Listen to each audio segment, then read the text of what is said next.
Hola muchachos. Continuamos con nuestro curso de Historia de México 2. El video pasado nos quedamos en la guerra entre México y Estados Unidos.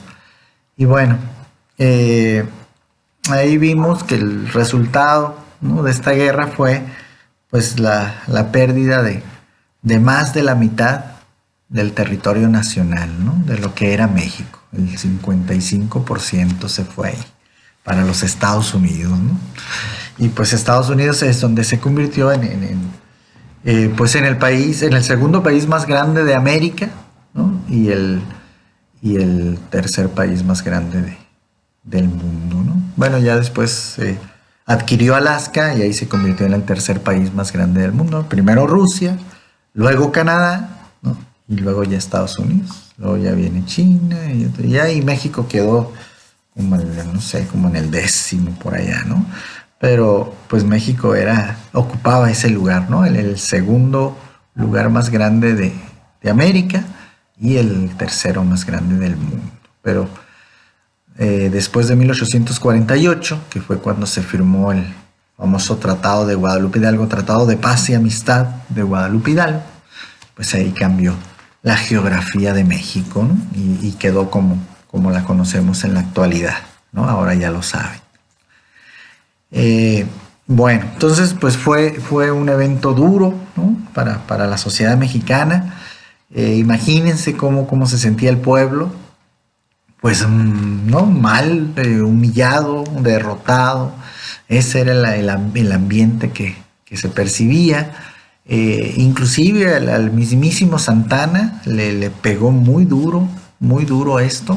Cayó en una profunda depresión, ¿no?, porque finalmente pues había perdido una guerra y era donde él se sentía fuerte en la cuestión militar, ¿no? Era su gran pasión y pues había tenido este grave fracaso, ¿no?, para el pueblo mexicano. Y tan deprimido estaba el hombre que decidió autoexiliarse. ¿Y qué es eso de autoexiliarse? Solito agarró sus cositas y se abandonó. Ya no quiso saber nada de la presidencia del país, o sea, ya no quería saber nada de la política. No, estaba con mucha vergüenza, aunque no lo crean, con mucha vergüenza con el pueblo. Y agarró sus cosas y los hechos lo demostraron, ¿no? Sin que nadie se lo pidiera, sin que nadie lo corriera, lo sacara de la política, del poder. Él solo agarró sus cosas y se fue, ¿no? Se fue a Colombia, allá compró una hacienda. Eso sí, se fue con dinero, por supuesto. Se compró una hacienda y allá fue a llorar su amargura, ¿no?, su tristeza. ¿Quién sabe qué tanto le duraría? Pero en su momento sí fue fuerte, ¿no? Y pues allá en su hacienda con su familia, pues allá había quedado Santana, ¿no? ¿Qué estaba pasando acá en México? Pues les digo, el pueblo se sentía, había un ambiente de tristeza, ¿no? La sociedad estaba gris, ¿no?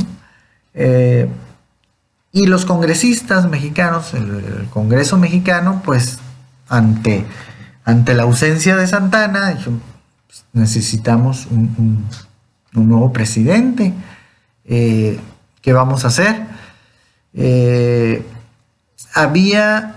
Congreso pues ya estaba súper dividido, ¿no?, entre liberales y conservadores, y había pues equidad de fuerza.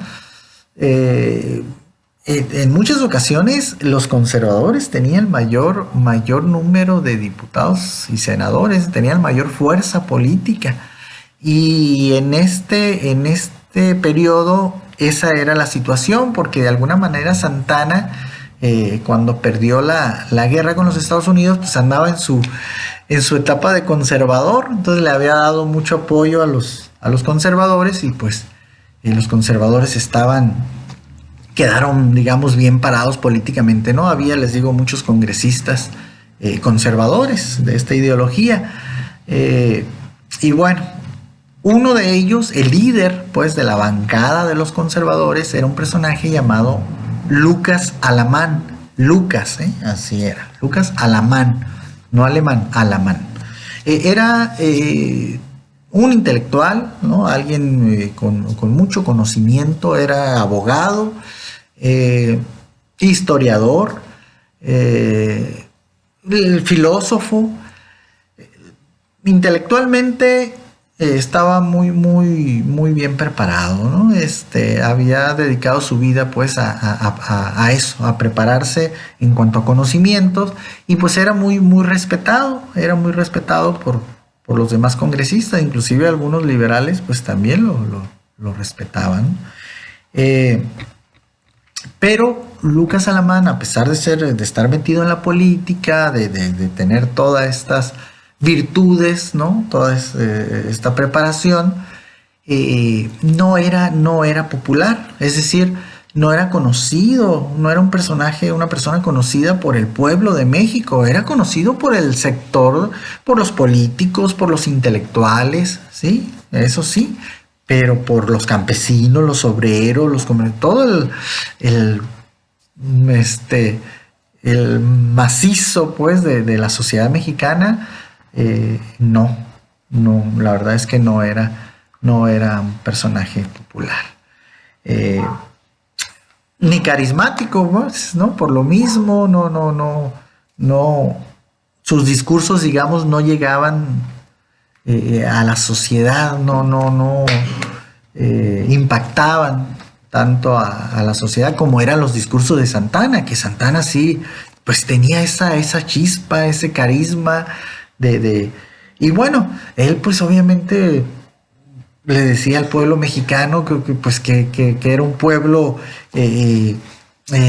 ganador, ¿no? Que era un pueblo que estaba destinado a desarrollarse, y pues los líderes carismáticos utilizan mucho o creen mucho en el valor de la gente, en el valor de su pueblo. Y pues a qué pueblo no le gusta que su líder pues los alabe, ¿no? Les diga cosas bonitas, y pues obviamente se entusiasman, y por eso mucha gente adoraba a Santana, respetaba a Santana. Obviamente muchos otros no, también tenía sus enemigos, sobre todo sus enemigos políticos, pero les digo, el fuerte del pueblo, la masa del pueblo, sí tenía sentimientos hacia Santana, ¿no? Les gustaba cómo les hablaba, ¿no? Les gustaba como líder, ¿no? Entonces, pues extrañaban, digamos, a muchos a Antonio López de Santana. Pero bueno, él ya no estaba. Entonces, los congresistas se tenían que hacer cargo, y Lucas Alamán era el que sentía la principal responsabilidad, ¿no? De cómo resolver la situación política de nuestro país. Y les digo, Lucas Alamán también era un historiador. Él escribía mucho sobre lo que había pasado en la historia de nuestro país, y también escribía sobre la actualidad que estaba viviendo. Y él decía pues que veía a nuestro pueblo como un pueblo pues así, gris, desanimado, ¿no? Por lo que había pasado en la guerra con los Estados Unidos, y pues que algo tenían que hacer ellos como líderes políticos para pues sacudir al pueblo mexicano y volverlo a motivar, ¿no? Volverlo a hacer creer que son un pueblo con fuerza, y que puede salir adelante y mantener el desarrollo, ¿no? Mantener el progreso. Esa era la situación, ¿no? Entonces Lucas Alamán pues se sentía con esa responsabilidad, ¿no? De resolver, de motivar al pueblo. Él, si hubiera querido, él hubiera sido presidente de México, porque pues no había más, pues no había quien, después de Santana, no había quien le hiciera competencia.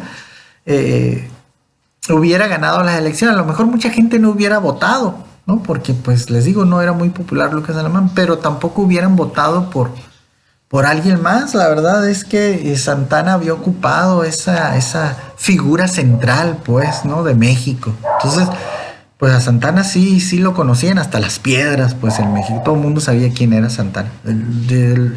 De ahí en fuera, otro personaje que destacara para el pueblo, pues no, todavía no la había, ¿no? Ya después iban a surgir otros personajes, ¿no? Hubo como pues una crisis, ¿no? De líderes en esta época. Por eso Santana, pues se convirtió en eso, ¿no? En la principal figura. Ya después surgiría un Benito Juárez, un Sebastián Lerdo de Tejada, un Melchor Ocampo, un propio Porfirio Díaz. Entonces ya ahí, ¿no? Hubo otros líderes carismáticos. Pero acá todavía había esa escasez, digamos, esa crisis. Y Lucas Alamán, pues, les digo, él si hubiera querido hubiera sido presidente, pero era un hombre pensante, era un hombre, les digo, intelectual, reflexivo. Entonces dijo, no, es que el pueblo no necesita a alguien como yo, como líder, a alguien como yo, como presidente. Necesitan a alguien carismático, alguien que los motive, que los saque de esa depresión después de la guerra con los Estados Unidos. Y pues a Lucas Alamán fue al que se le ocurrió, ¿no? Pues pensar nuevamente en Santana, ¿no?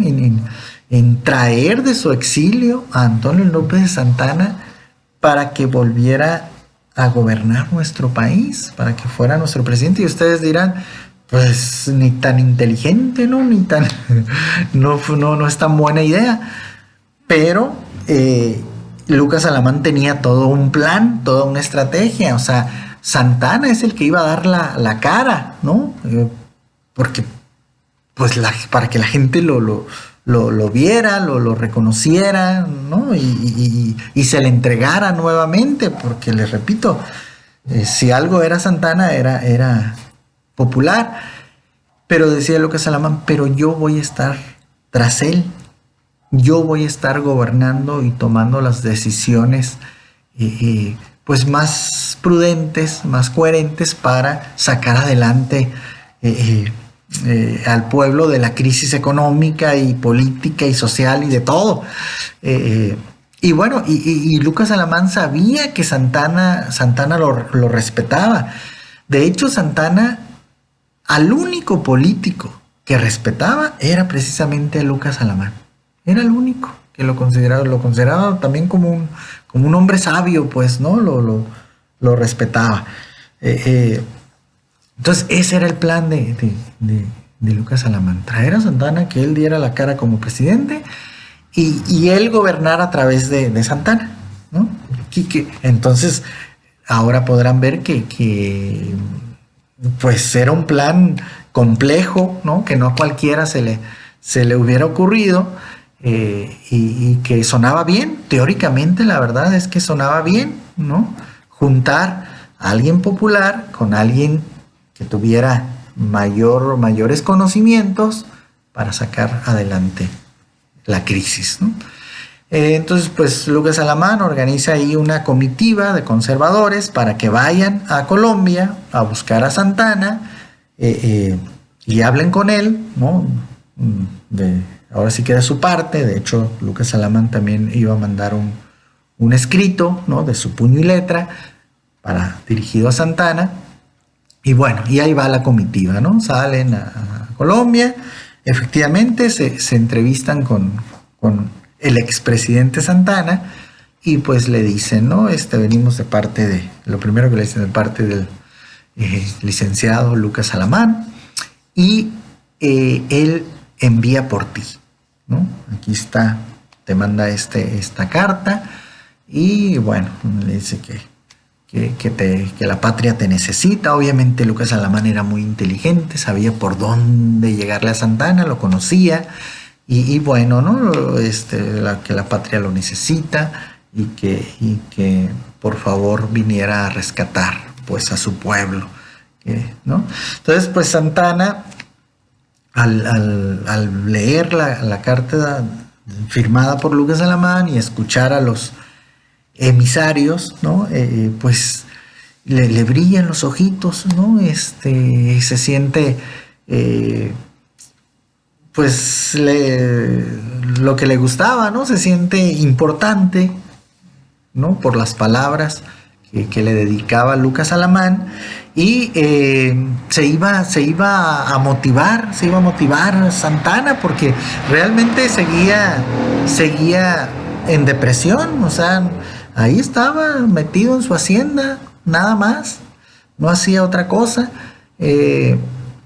Y pues es que en realidad Santa Anna, y así lo expresó en uno de sus escritos, ¿no? Como tipo diario, se sentía en deuda con el pueblo mexicano, ¿no? Le daba vergüenza lo que había pasado.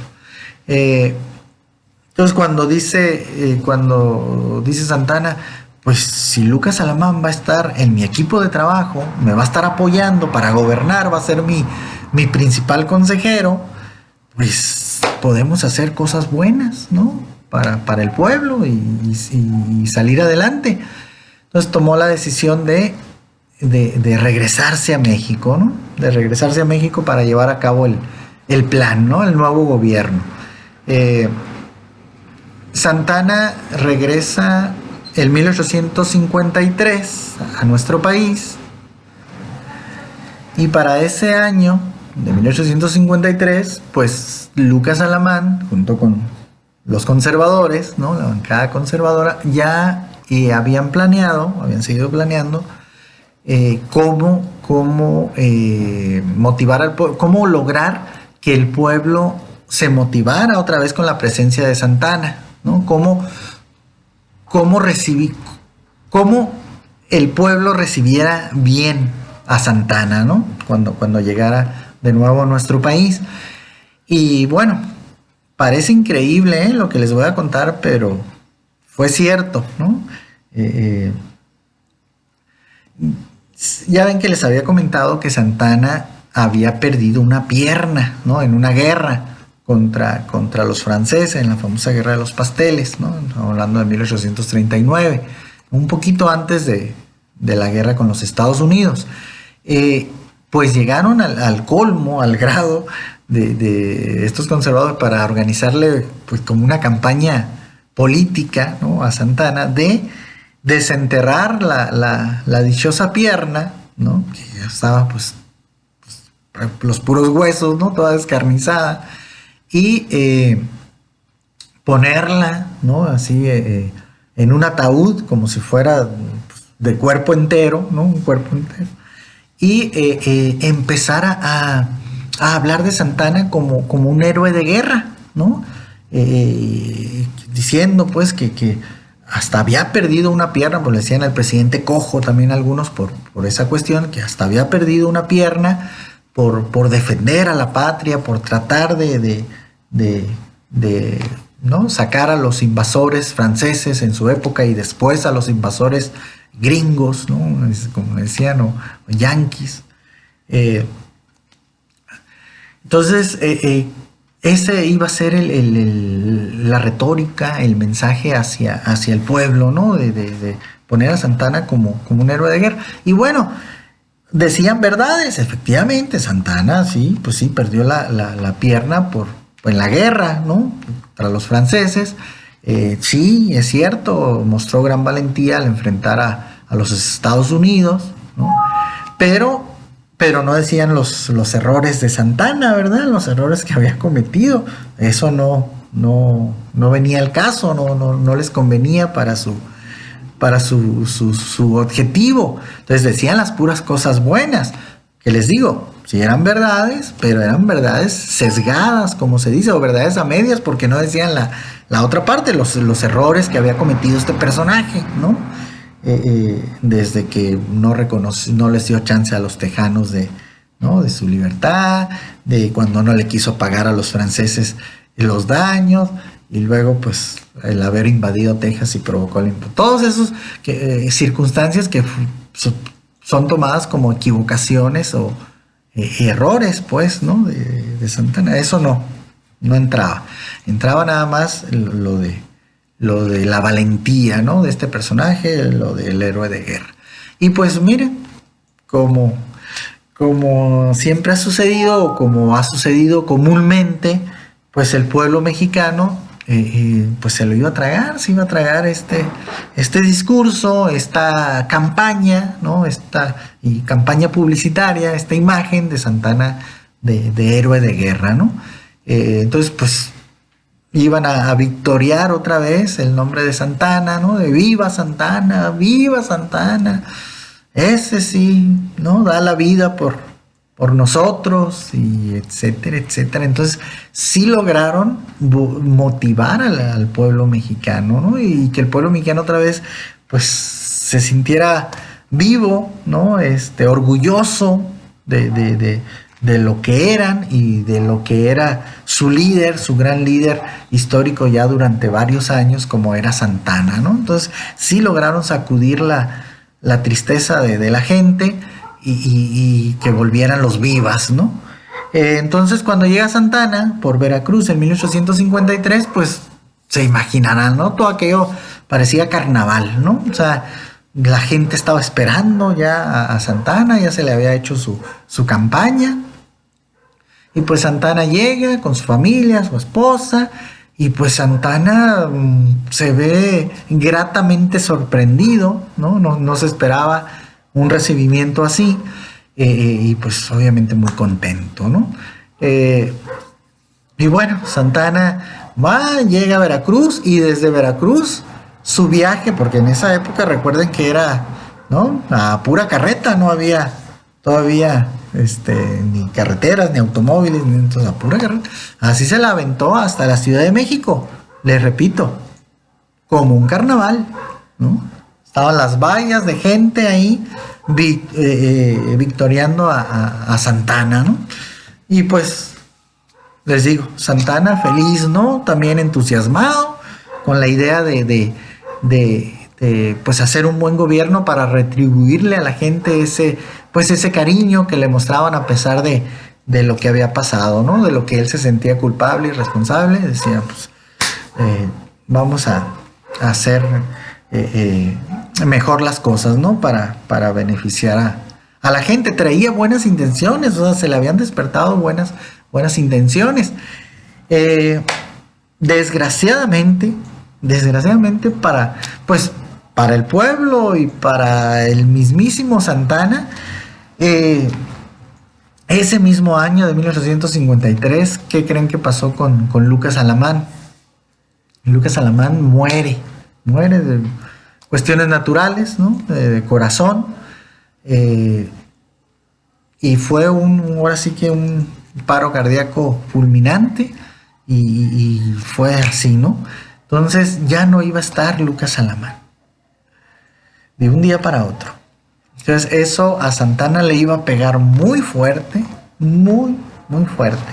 Tan fuerte que volvió a caer en una profunda depresión, ¿no? Diciendo de que nada me sale bien, el destino está en mi contra, y cayó en una profunda depresión más fuerte que en la que estaba, porque llegó a empezar a delirar, o sea, a perder pues prácticamente la razón. Ya no iba a razonar bien, no iba a ser coherente, congruente, y pues al no estar Lucas Alamán, que era el único político que respetaba, pues Santana le iba a dar rienda suelta a su locura, ¿no? A su pues, ¿no? Depresión, y ya no iba a respetar a nadie, ¿no? Ni a nada, ya no iba a respetar la Constitución, ¿no? Entonces Santana se le iban a olvidar pues las buenas intenciones, y empieza a hacer una serie de locuras. Una de las primeras es que pues al ya no estar Lucas Alamán, dice, no, yo no voy a ser presidente, ¿no? Yo voy a ser Alteza Serenísima, perpetuo y vitalicio de México. O sea, se iba a dar ese título nobiliario, ¿no? De la nobleza, pues porque eso solamente se veía ya en la nobleza europea, eso de Alteza Serenísima, ¿no? Perpetuo, permanentemente y vitalicio, mientras viviera. Vitalicio viene de vital, mientras haya vida, ¿no? Y pues Santana iba a tener al ejército de su lado. Entonces, quién le iba a hacer frente? No había quien le hiciera frente. Entonces, el Congreso, obviamente, pues los liberales estaban amenazados por el ejército, precisamente por el mismo Santana. Si no están de acuerdo, cuello, ¿no? No le iba a temblar la mano, pues, a Santana. Entonces, pues empezó a hacer esas locuras con bastante libertad, ¿no?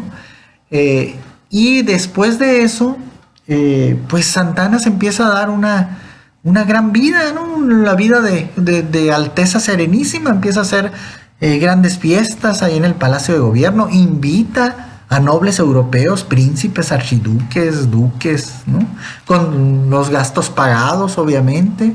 A él le encantaban las peleas de gallo, las carreras de caballo, y todo eso organizaba pues para divertir, ¿no?, a sus invitados. O sea, empezó a derrochar dinero en estas cuestiones, ¿no? Todo menos en resolver, ¿no?, las problemáticas tan fuertes que había en el país, ¿no? Como la de, pues, generar empleos, ¿no? La de, pues, reactivar la economía, ¿no? Invertir en la infraestructura. No, esos problemas ya a Santana ya no quería saber nada, pues se bloqueó, ¿no? Con la muerte de Lucas Alamán se bloqueó. Pero, pues, como dicen, se bloqueó a su conveniencia, ¿no? Porque, pues, se empezó a dar esa vida de placeres materiales, ¿no? Entonces, al poco tiempo de tener esta vida, pues obviamente el gobierno se quedó sin dinero. O sea, ya las arcas gubernamentales iban a estar vacías, y pues iba a decir Santana, no puede ser que, ¿no?, una Alteza Serenísima no tenga dinero para seguir dándose la vida que se merece, ¿no? Y pues ya sin el menor pudor, ¿no? Sin el menor, pues sí, vergüenza, Santana iba a empezar a implementar una serie de impuestos que fueron impuestos ridículos, pero que fueron ciertos, se aplicaron en México. Impuestos sacados de la manga por Santana, ¿no? Inventados, pero la onda era sacar dinero, y pues, ¿de dónde va a sacar dinero? Pues del pueblo, ¿no? Para seguir con su gobierno de Alteza Serenísima. Aparte de los impuestos que se pagaban normalmente, ¿no?, sobre la renta, los impuestos que existen, él iba a cobrar impuestos, por ejemplo, por mascotas, ¿no?, como perros. Toda aquella familia que tuviera como mascota un perro u otro animal iba a tener que pagar un nuevo impuesto al gobierno, iba a tener que pagar dinero al gobierno.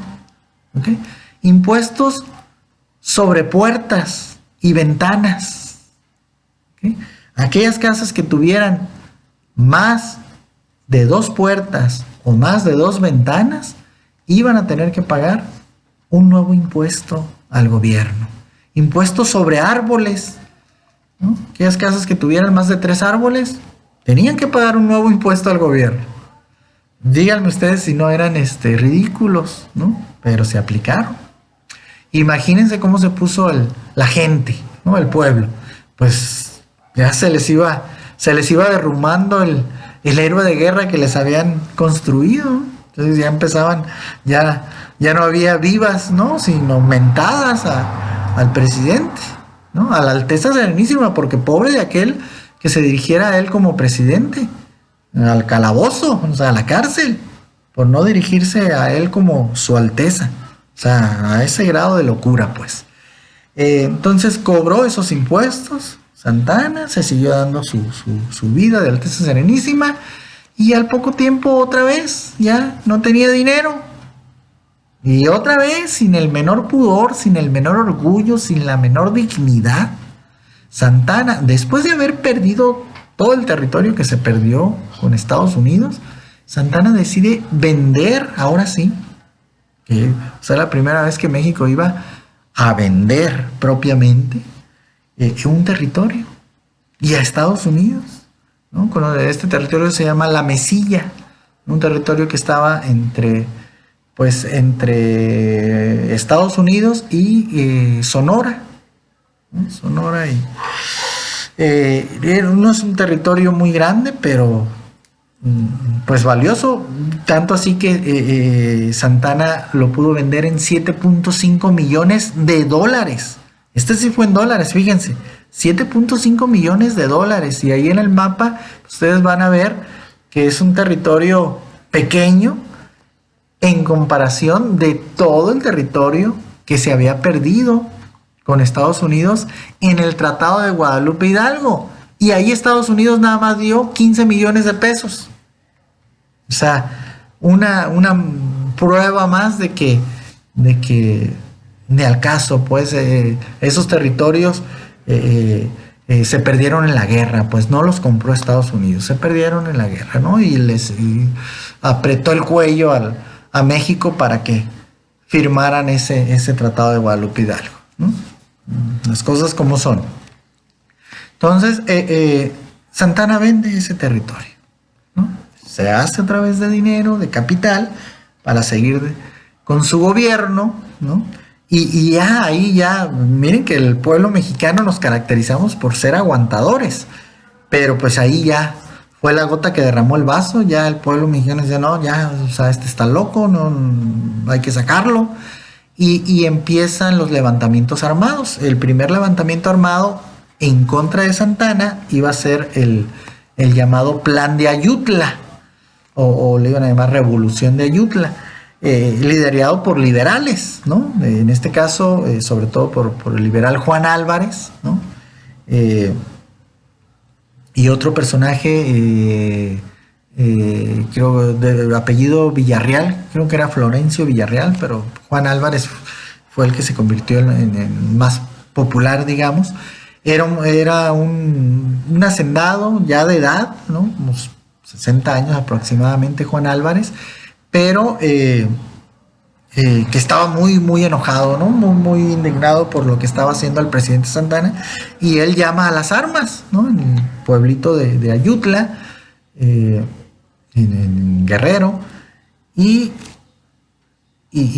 bueno, ahí inicia el plan de Ayutla, o la revolución de Ayutla también llamada, y mucha gente pues obviamente iba a apoyar a Juan Álvarez, ¿no? Iba a apoyar este levantamiento armado, que cada vez iba a ser más grandes, y cada vez en otras regiones pues iban a apoyar este levantamiento armado en contra de Santana.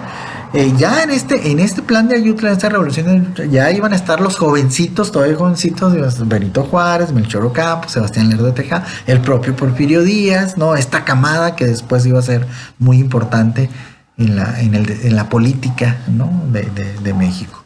El caso es que este plan de Ayutla iba a tener dos grandes objetivos, ¿no? El primero, pues, era sacar a Santana del poder, ¿no? Derrotarlo y sacarlo en caridad de Dios del poder. Y el segundo objetivo era promulgar una nueva constitución para nuestro país, porque resulta ser que Santana, la constitución de 1824 que había promulgado don Guadalupe Victoria, pues les digo, Santana ya la desconoció totalmente. De hecho, él hizo una nueva constitución, según él, conocida como las 7 leyes, ¿no?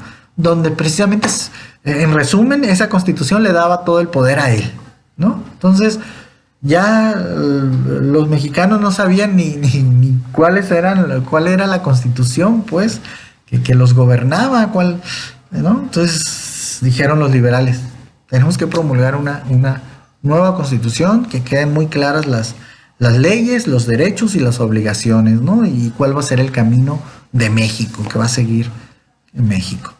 Entonces, se levantan en armas, y finalmente, pues era tanta la multitud que Santana fue derrotado, el ejército fue derrotado. Ya muchos del ejército de Santana también ya no lo apoyaban, ¿no? Ya no era ese héroe de guerra, ya lo tenían por cucu, ¿no? Por loco. y pues iban a apoyar también al pueblo. Muchos iban a traicionar a Santa Anna, ¿no? Se iban a poner del lado del pueblo. El caso es que Santa Anna fue derrotado. En 1854 inició este plan de Ayutla, ¿no? Y para 1855 Santa Anna sale huyendo de la Ciudad de México. Se refugia un tiempo en las islas del Caribe, ¿no? Ahí en Cuba, y después, sin la mayor, les digo, sin dignidad, sin vergüenza, termina refugiado en Estados Unidos, ¿no? Ahora sí que el país que le hizo ver su suerte, ahí termina refugiado. El caso es que pues los liberales triunfan en este movimiento y logran sacar a Santa Anna, ¿no? Y así terminó este último gobierno de Antonio López de Santa Anna. Fue su último gobierno, ¿okay? De 1853 a 1855. Afortunadamente, pues fueron 2 años. En realidad fue menos, ¿no? Pero abarcó estos años, ¿no? Y bueno, ya después Santa Anna volvería, ¿no? Muchos años después, en 1876, volvió a México, pero ya no, en 1872 volvió cuando murió Benito Juárez, porque mientras estuvo vivo Benito Juárez, no lo dejó regresar a México, ¿no? Ya cuando muere Benito Juárez, regresó Santa Anna, ya regresa a México sin poder, sin popularidad, sin riqueza, sin nada, y 4 años después, ¿no? En 1876 muere este personaje, ¿no? Santa Anna en México, pero ya nunca más volvió a tomar el poder, ¿no? A tener poder. Esa es la historia de Santa Anna, ¿no? Y ese fue su último gobierno, que ese gobierno sí lo convirtió en una dictadura, ¿no? Que lo vio como una dictadura militar, ¿no? Donde les digo, con esas famosas 7 leyes que hizo Santa Anna, pues concentró todo el poder en su persona, ¿no? Y él nada más dictaba lo que se tenía que hacer, ¿no? Era un dictador. Pero les repito, ¿no? No duró mucho y empezaría otra etapa en la historia de nuestro país, ¿no? Que ya iremos viendo los siguientes videos, ¿no? Hasta aquí le vamos a dejar cuando ya terminan con la era santanista, ¿ok? Y vamos a ver qué sucedió, ¿ok? Bueno, ya, no los aburro más, aquí le dejamos y seguimos en contacto.